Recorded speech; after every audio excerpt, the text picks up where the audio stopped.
Bonjour, comme tous les matins, le débat du jour. Escalier ou escalator? Nous accueillons pour notre débat Harry Cover, président de l'association des défenses des escaliers, et monsieur Otis Redding, référent Vinci Escalator, accompagné de monsieur Martin Connu, notre documentaliste maison. Monsieur Redding, vous souhaitez nous parler des risques de chute en escalier? Oui, bonjour Monsieur Loyal. En effet, je suis venu avec des précisions de la plus haute importance, notamment sur des chiffres qui montrent que 20% des accidents de chute des salariés sont causés par des escaliers. Oui, alors ça c'est sûrement une étude menée par le lobby des escalators. Pour apporter un peu de sérieux sur les vrais chiffres, Monsieur Connu, vous les avez d'ailleurs ces chiffres? Oui, ils sont référencés exactement 1 200 000 chutes en 2021. Ce qui nous amène à 6% et non 20%, comme le rappelle M. Redding. Oui, merci Monsieur Connu pour la précision. J'ajouterai également que l'utilisation des escaliers... C'est l'heure du Flash Info. Nous interrompons notre programme pour un Flash Info. Mayenne, le record du monde du plus long sandwich aux rillettes battu. Il a fallu presque 200 baguettes et beaucoup d'organisation pour relever le défi. Dimanche après-midi, à l'hippodrome de Laval en Mayenne, un drôle de record a été battu. Celui du plus long sandwich aux rillettes du monde. À l'initiative de la Fédération départementale des boulangers du 53, ce casse-croûte géant, confectionné par des dizaines de boulangers, charcutiers et bénévoles, a finalement atteint la taille de 81,20 m. Validé par un huissier de justice. Merci pour votre attention. Suite à cette information, nous allons reprendre le cours de nos émissions. Voilà, d'accord, je comprends qu'il n'est pas possible de continuer un débat dans ces conditions. 20 ans que je fais des débats et j'ai jamais vu ça dans le monde des rillettes, des débats. Non.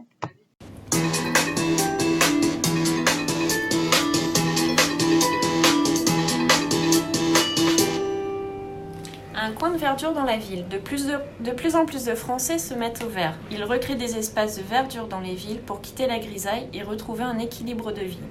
Notre journaliste est parti à la rencontre de l'un de ces Français. Bonjour Monsieur Dujardin. Bonjour. Vous avez 35 ans, vous habitez Paris depuis 2015 et depuis mars, le confinement, vous avez opté, comme 15% des Parisiens, pour le potager à la maison. Que cela vous apporte-t-il au quotidien ? Alors ça m'apporte beaucoup de choses. Dans un premier temps, le fait de me libérer un peu l'esprit des contraintes de la ville. Et dans un second temps, ça me donne aussi une occupation particulière dans mes à côté, notamment le week-end. Ce que vous récoltez, du coup, c'est bio ? Alors effectivement, tout est bio, donc c'est le fruit de ma récolte et le fruit d'un travail, d'un dur labeur. Et ça me permet de pouvoir consommer, notamment avec mes enfants, des tomates et des fruits de saison notamment. Revenons sur vos enfants, du coup. Donc vous avez 2 enfants. C'est aussi une activité pour eux, ludique ? Effectivement, ça me permet de pouvoir travailler et de pouvoir échanger avec eux. C'est l'heure du Flash Info. Nous interrompons notre programme pour un Flash Info. Aux États-Unis, ils organisent un pot de départ pour la retraite d'un chien policier. Bear, un chien policier, a réalisé un brillant travail durant les 6 années où il a travaillé au bureau du shérif d'une ville au Texas. Il a non seulement permis à des enfants et à des personnes âgées perdues de retrouver leur famille, mais il a également détecté de la drogue. Après avoir travaillé avec les forces de l'ordre, Bear a eu droit à un pot d'adieu. La publication Facebook a récolté plus de 300 j'aime. Merci de votre attention et suite à cette information, nous allons reprendre le cours de nos émissions.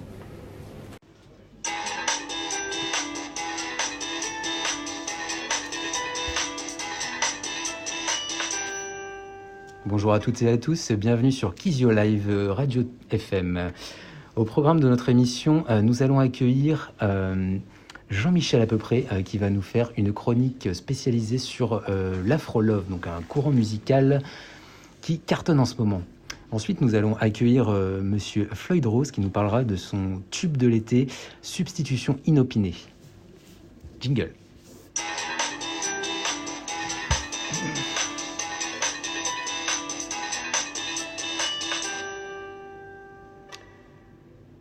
Donc la chronique du jour, je suis avec Monsieur à peu près, Monsieur à peu près qui est expert en Afro-Love. Alors l'Afro-Love, c'est un courant musical qui cartonne en ce moment. Est-ce que vous pouvez nous en dire plus sur l'origine de ce mouvement ? Oui, bien sûr. Merci Monsieur David, très précis pour me recevoir sur votre plateau Kizio Live FM aujourd'hui. L'afro-lovi, c'est un courant qui nous vient tout droit du Cameroun, qui mixe les musiques culturelles urbaines du monde avec un mix musical de R&B, soul, pop et rock. Cette musique a vu le jour, comme je le disais, au Cameroun, durant une guerre, sur un théâtre de guerre, en plein conflit. Le chanteur Taïk a voulu chanter l'amour, chanter le bonheur, chanter la paix et faire face à la violence. Réfugié actuellement à Marseille, Taïk cartonne en France avec plus de 25 millions d'albums et est présentement à l'affiche sur l'émission Danse avec les stars. Parfait, merci Jean-Michel pour cette chronique qui nous prouve qu'une fois de plus, la guerre c'est bien. Jingle.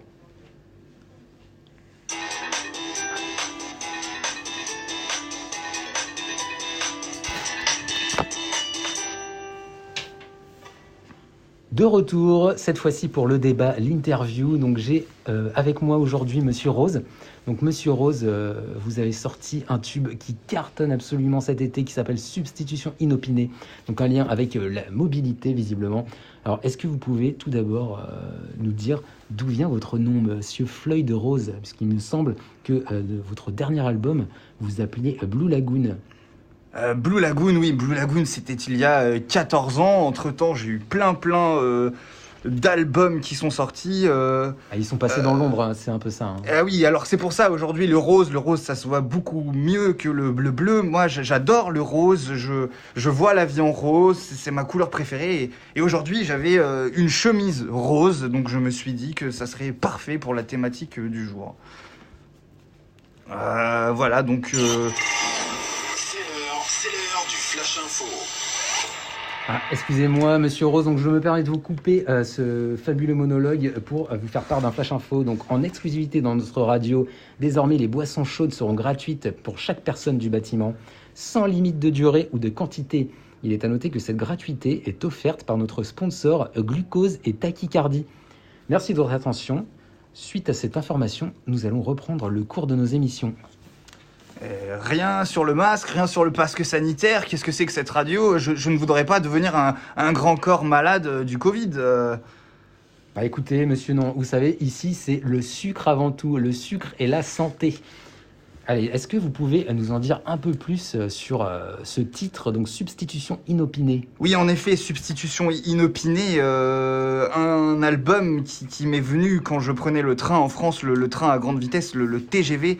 J'ai rencontré une régulatrice de gestion qui m'a expliqué comment ça fonctionnait, tous ces changements de train en cas de grève, de substitution routière, de PC-bus, etc. Et... les bruits du train, le jingle de la SNCF, de là m'est venu ce titre Substitution inopinée qui parle bien évidemment d'amour. On reste dans la thématique du rose. Et je vous invite à écouter cette musique sur les plateformes Deezer, YouTube et bien sûr Spotify. Parfait, merci à vous Monsieur Rose pour ces explications. Nous allons maintenant mettre fin à l'émission et je vous dis à demain pour une nouvelle émission. Demain qui sera consacrée à la pastèque.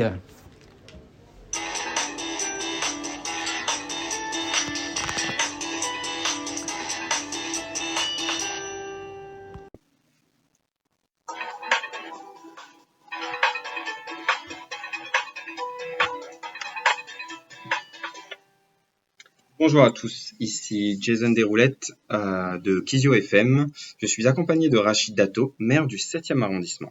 Bonjour. Nous allons parler de... C'est l'heure du Flash Info. Nous allons parler donc d'un sujet qui est d'actualité. Après la voie bus, la voie vélo, faut-il une voie trottinette ?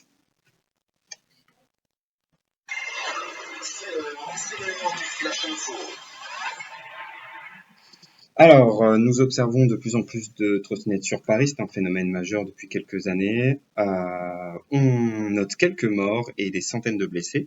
En 2020, j'avais noté 9 morts.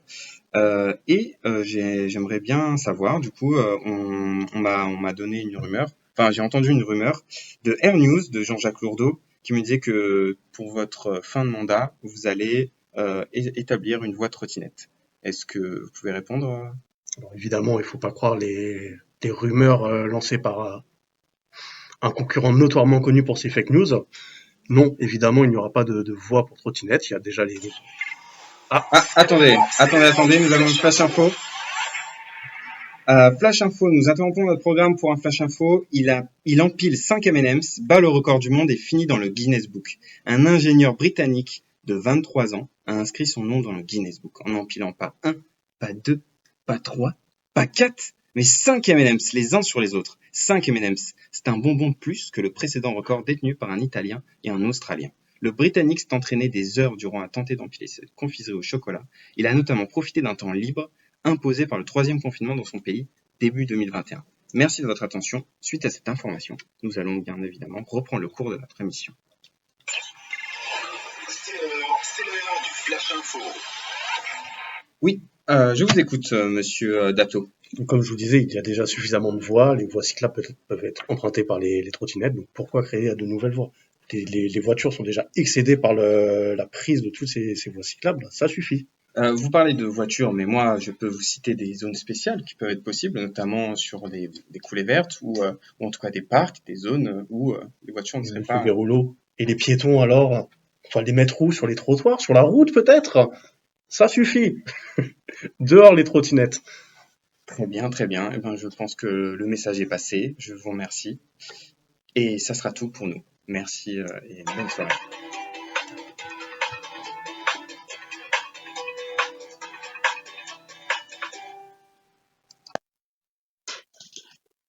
Nous interrompons notre programme pour un flash info vers un record du monde de mise en scène de Playmobil. Utiliser plus de 26 000 personnages du monde Playmobil pour reconstituer une bataille historique, c'est l'idée de Jean-Michel Lelier, l'un des plus grands collectionneurs de figurines au monde, à Irieux, en Isère. Il tente ainsi de faire revivre une bataille historique de l'Antiquité romaine. Merci de votre attention. Suite à cette information, nous allons reprendre le cours de nos émissions. Bonjour. La planète s'asphyxie. La planète en a marre. L'eau des mers monte. Les écologistes veulent la fin des énergies fossiles. Moi, de mon côté, avec quelques renseignements, j'ai bien vu que des technologies de pointe étaient en train de se mettre en place, les voitures avec des piles à combustion électriques, avec un faible coût pour le rechargement d'électricité, bien que les voitures soient encore un peu chères. Les piles à combustion, faire le plein d'hydrogène, bon, c'est une technologie qui est encore assez onéreuse, puisqu'il faut compter à peu près 2 fois le prix d'un plein par rapport à l'essence, mais qui protège la planète, puisque les seuls rejets, c'est de l'eau. Donc, je pense que pour vraiment sauver la planète, passer vers l'électrique et l'hydrogène, ça rendrait service vraiment au peuple français et même au monde entier. Voilà, sur ce, je vous laisse et réfléchissez bien à votre avenir parce que on va laisser la planète à nos enfants.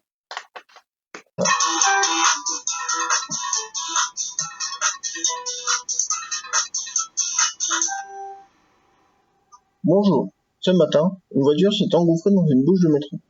Le conducteur a confondu l'entrée de la station de métro avec celle d'un parking.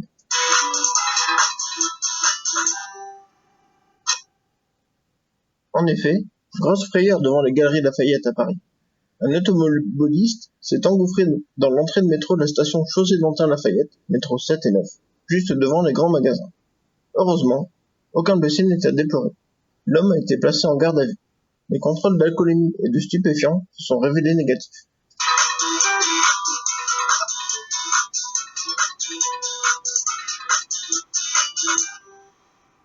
Malheureusement, ce genre d'accident devient de plus en plus fréquent à Paris. Je laisse la main à mon collègue Jonathan qui va interviewer un ingénieur chez Kizio.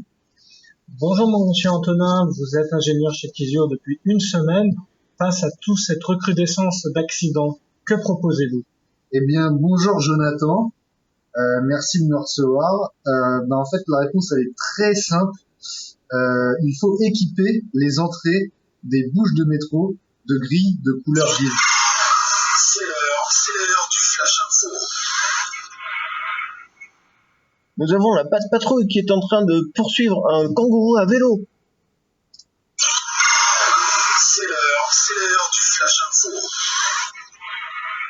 parler de quoi déjà, monsieur Antonin? J'ai oublié, je crois. Bah, merci beaucoup. C'est moi. Voilà. Bon.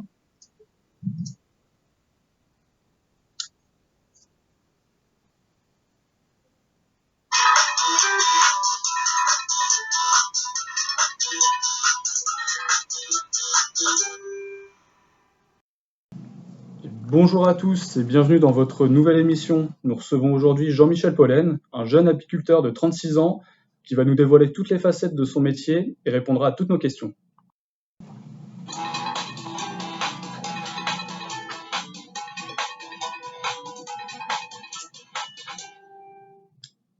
Les Français raffolent du miel et pour cause, plus de 40 000 tonnes sont consommées chaque année en France. Un produit naturel et sain, le miel local est de plus en plus apprécié. À l'instar de notre invité du jour, qui s'efforce à créer du lien entre apiculture et milieu urbain. Bonjour Jean-Michel. Bonjour Jean-Jacques Bourdon. Pouvez-vous nous expliquer un petit peu le concept apiculture urbaine pour nos éditeurs? Oui, bien sûr, il n'y a pas de problème. Tout d'abord, merci de me recevoir. C'est une grande première pour moi de participer sur un plateau et d'expliquer du coup ce qu'est l'apiculture urbaine. Du coup, si on explique très simplement pour du coup vos auditeurs, c'est la mise en place d'une ruche qui devient totalement indépendante en plein milieu urbain, coupée littéralement presque de la nature. Et généralement, ça se trouve aussi bien sur les toits que dans les parcs urbains proches ou périurbains. Et comment ça se traduit dans votre quotidien, votre métier Le métier d'apiculteur urbain? Oui. Tout simplement, en fait, j'ai plusieurs casquettes et du coup, dans mon entreprise, on fait aussi bien du coup de la mise en place de ruches rurales, du coup, qu'on trouve, on va dire, dans 90% des cas. On a aussi une casquette découverte pour les scolaires qui permet aussi d'acclimater tout ce qui va être les enfants à ce que, par exemple, est l'apiculture. Et enfin, un dernier volet qui se développe de plus en plus, qui est du coup les ruches urbaines de manière générale. Donc, du coup, si je devais à traduire, ce serait 80% du temps pour les ruches rurales, avec du coup une montée petit à petit qui représente jusqu'à 20% de mon activité maintenant sur l'urbain. Vous parlez d'apiculture urbaine, mais qu'apporte cette culture aux consommateurs, à nous Tout simplement, il y a certains avantages que pour les urbains d'avoir à proximité du coup une apiculture telle que celle-ci. C'est d'abord la préservation animale, donc ça c'est pour les urbains, mais de manière générale pour l'humanité et l'espèce humaine. Pour les urbains, il y a aussi un miel qui est de meilleure qualité, paradoxalement. Et après, il y a tout un système de coexistence et d'apprentissage de la découverte, par exemple, de ce qu'est, par exemple, l'apiculture et notamment l'animal qui est du coup l'abeille. On parle de milieu urbain, mais est-ce que cette culture du miel peut être impactée par la pollution? En réalité, très peu si on se concentre, parce qu'en fait, les milieux urbains ont l'avantage, du coup, pour ce qui est du miel, de créer des miels qui sont beaucoup plus sucrés que généralement ceux qu'on met en place lors, par exemple, de mise en place de ruches rurales. Les politiques de ville d'embellissement se traduisent généralement par la mise en place de parterres, par exemple, de fleurs.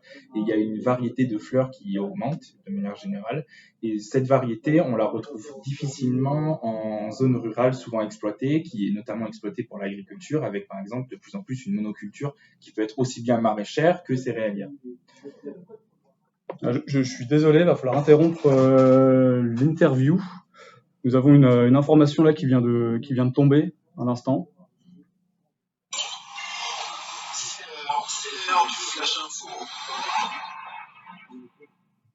Le rugbyman Drew Mitchell bat le record du monde de pommes écrasées avec son biceps. Essayez donc chez vous. Brisez le plus de pommes possible à la seule force de votre biceps et en moins d'1 minute. Drew Mitchell a écrasé 14 fruits, battant ainsi le précédent record à 11.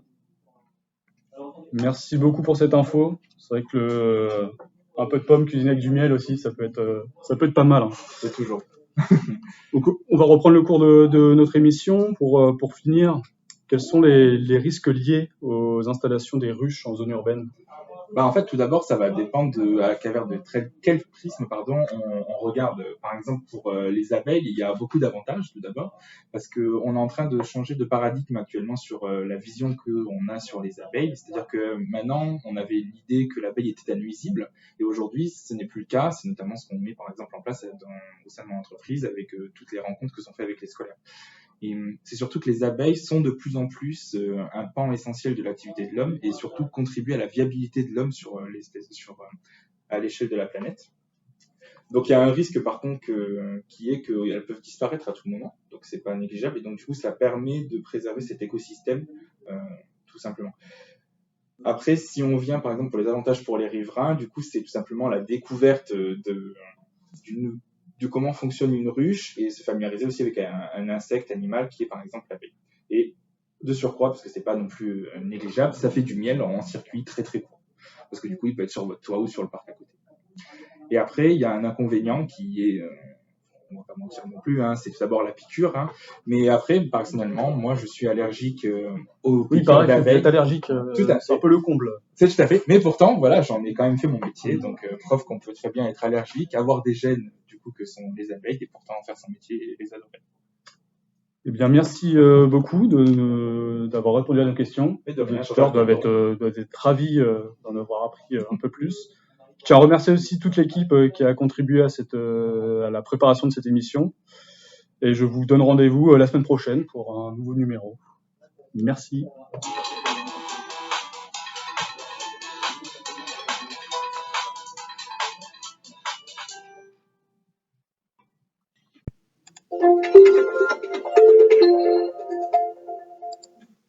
Et aujourd'hui sur Radio Kizio, la Minute Culture, nous parlerons déplacement avec la nouvelle exposition des transports et des hommes. C'est en ce moment, c'est à la Cité des Sciences et de l'Industrie à Paris. Montez dans le train, on y va.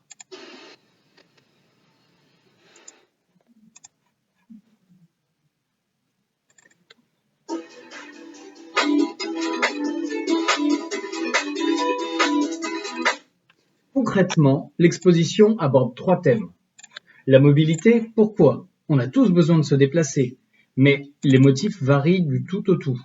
Contraint d'aller travailler, heureux de partir en vacances, ou caché pour fuir son pays en guerre.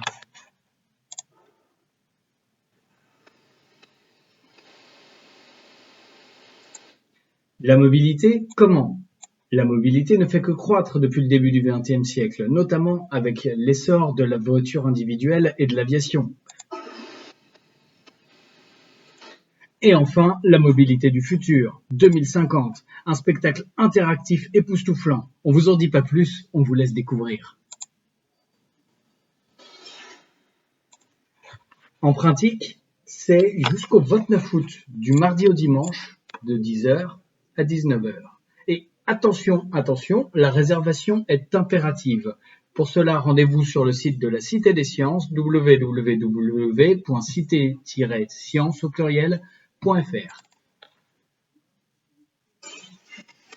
C'est l'heure du Flash Info. Nous interrompons notre programme pour un Flash Info. États-Unis, se marier à l'aéroport, c'est possible à Las Vegas. Alors que la Saint-Valentin approche, à Las Vegas, il est possible de convoler sans même sortir de l'aéroport. À Las Vegas, dans le Nevada, il était déjà possible de se marier sans même sortir de sa voiture. Désormais, les amoureux peuvent s'unir pour la vie dès leur arrivée sur le tarmac américain. Entre 2 couloirs de l'aéroport américain, un bureau éphémère délivre des autorisations de mariage aux couples pressés de se dire oui. Merci de votre attention. Suite à cette information, nous allons reprendre le cours de nos émissions.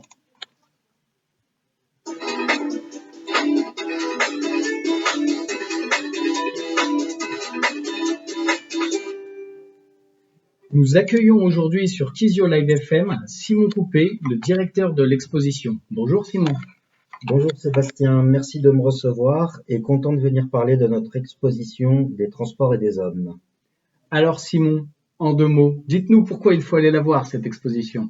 Tout simplement, vous savez, de nos jours, nous nous déplaçons plus souvent, plus vite et plus loin à cause de l'explosion démographique, urbanisation, développement des pays émergents, utilisation massive des transports, autant de paramètres qui participent à l'explosion de la mobilité.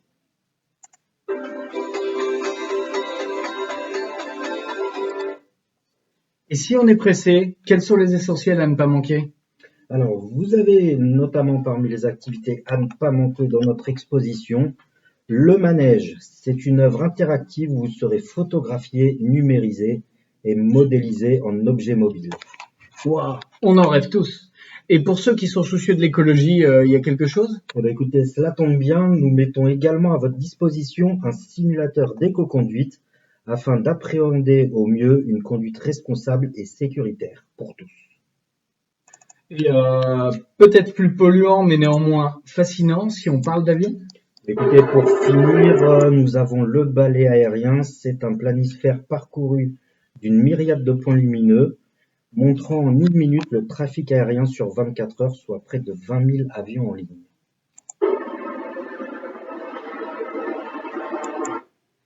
C'était Simon Coupé, le directeur de l'exposition Des transports et des hommes, au micro de Radio Kizyo Live. Je le rappelle, l'exposition, c'est jusqu'au 29 août. Pensez à réserver. Au revoir Simon. Au revoir Sébastien et merci pour votre accueil et je vous dis à bientôt à l'exposition.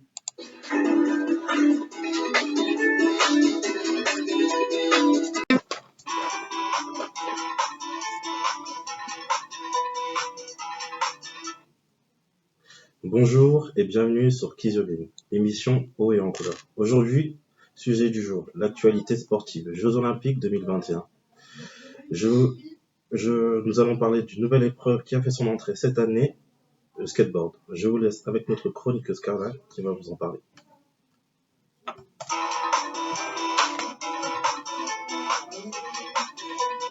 Bienvenue à tous dans cette nouvelle chronique sport. Comme l'a annoncé Romuald, on va parler de skate. Dans la nuit, le japonais Yuto Horigome est entré dans l'histoire en remportant la première médaille d'or en skateboard aux JO de Tokyo. Ce jeune homme de 22 ans détient également le titre de champion du monde de skateboard street. Et on se retrouve tout de suite les amis en direct de Tokyo avec notre envoyé spécial Alexandra et le médaillé d'or Yuto Horigome.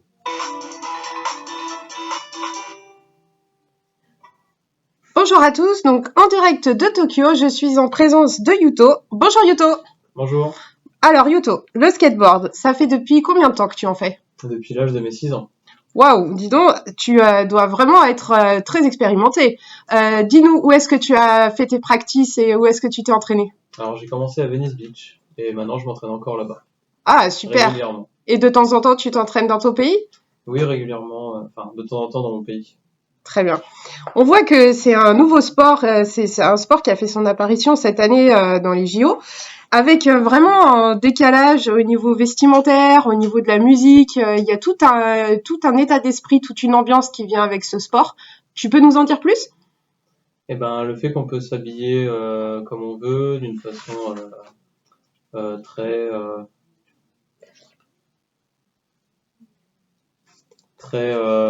comme si on était à la maison, comme si on sortait le dimanche, aller faire du skate et tout ça. On peut se mettre la musique comme on veut. Et puis oui, c'est ça, surtout ça. Et par exemple, qu'est-ce que tu aimes mettre dans tes écouteurs quand tu skates? The Offspring, que j'apprécie forcément très bien depuis le temps. Ok. En tout cas, merci beaucoup d'avoir participé à cette émission et encore félicitations pour ta médaille. Merci. Nous revoici Kizyo Live en direct. Bah écoutez, c'est fut un plaisir. On va vous laisser sur... Ah. C'est l'heure du Flash Info. Bah écoutez, on vient de recevoir un Flash Info. Nous interrompons notre programme pour vous informer au Kazakhstan qu'un mariage entre un bodybuilder et une poupée gonflable, Yuri Toloko, un bodybuilder kazan, a décidé de se marier avec sa poupée gonflable en présence d'une dizaine d'invités. Le Kazakh a rencontré Margot dans une boîte de nuit. Les fiançailles de Yuri Toloko et Margot, sa poupée gonflable, ont eu lieu en 2019. Ils se sont mariés fin novembre dernier. Le bodybuilder kazan est aussi acteur et partage sa vie avec Margot depuis 18 mois avant de décider de l'épouser. Merci de votre attention. Suite à cette information, nous allons reprendre le cours de notre émission. Et on va vous laisser sur cette musique pour dédicacer Yuto et son épreuve de skate, The Offspring, Pretty Fly.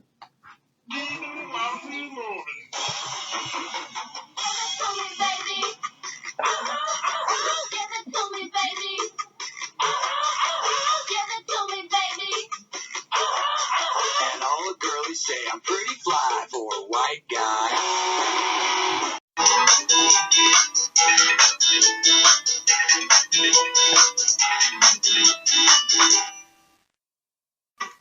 Bonjour à tous, dans ce numéro, nous allons nous intéresser dans un mode de transport qui fait beaucoup parler, la trottinette électrique. En chiffres, le marché des trottinettes électriques a poursuivi plus lentement sa croissance en 2020, passant le cap de 2 millions d'utilisateurs. Les ventes des trottinettes ont progressé pour atteindre 604 000 unités vendues en 2020 pour 207 millions d'euros en chiffre d'affaires. Avec nous, nous avons reçu Madame la présidente d'association des trottinettes, Madame Violette. Bonjour. Bonjour. Oui, vous pouvez nous décrire votre association, ce que vous faites et quelles sont vos actions? Alors, moi je représente aujourd'hui au nom de tous mes adhérents l'association de défense des piétons urbains. Nous luttons pour que les piétons puissent se déplacer correctement, sans être importunés sur les trottoirs, sur les passages piétons. Et à ce titre, nous menons tout un tas d'actions pour ne pas être importunés par les trottinettes. Donc on va dégonfler les pneus, on vient avec des brouilleurs d'ondes pour que les gens ne puissent plus prendre les trottinettes électriques. Voilà. Je ne comprends pas pourquoi vous êtes vraiment contre sur les trottinettes électriques. Sachant que c'est écologique, c'est rapide, c'est plus pratique, surtout dans Paris. Alors aujourd'hui, on a vraiment un problème de partage de la voirie, c'est-à-dire qu'il n'y a pas de voie dédiée pour les trottinettes, et c'est vraiment un problème. Il faudrait qu'il y ait des voies dédiées pour les trottinettes. On n'a rien contre en soi. C'est l'heure du Flash Info. Nous interrompons notre programme pour un Flash Info. On vient à l'instant de l'apprendre, un pilote de trottinette électrique s'est fait flasher sur le périph' parisien à une vitesse de 180 km/h tout en se prenant un selfie. Une médaille de la bravoure lui a été remise par les services de police d'Île-de-France.